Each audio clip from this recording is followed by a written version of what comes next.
అమ్మవారు తన భర్త అయిన కామేశ్వరుణ్ణి తన ఆధీనం చేసుకున్నది.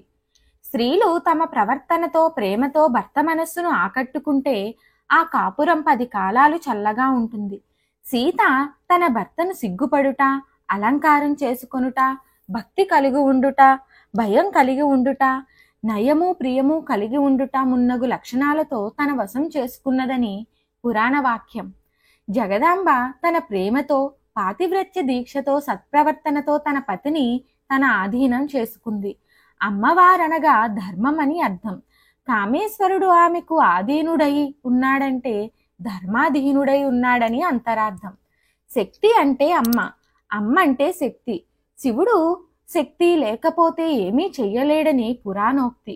దీనినే శంకరాచార్యుల వారు సౌందర్యలహరిలో శివః శక్త్యాయుక్తో యది భవతి భవతి శక్తః ప్రభువితం అనే శ్లోకంలో వివరించారు.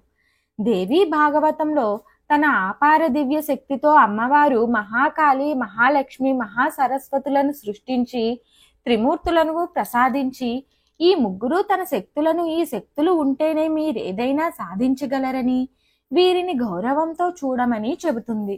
వీరు ముగ్గురు స్వాధీన వల్లభులుగా ఆ ముగ్గురిని తీర్చిదిద్దుతారు. ఆ ప్రభావంతో త్రిమూర్తులు సృష్టి స్థితిలయలు చేయగలిగారు. కాబట్టి స్వాధీన వల్లభైన అమ్మవారు లోక ధర్మాన్ని నిలబెట్టగలుగుతుందని గ్రహించాలి. మంత్ర ప్రయోగం ఫలితం తెలుసుకుందాం.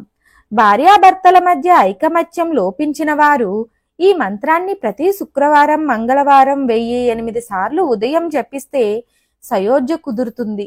విడాకులు పుచ్చుకునేంత వరకు వెళ్లే దంపతులు 9 రోజులు ఈ మంత్రాన్ని రోజు 1008 సార్లు జపిస్తే వారు కలిసి కాపురం చేస్తారు.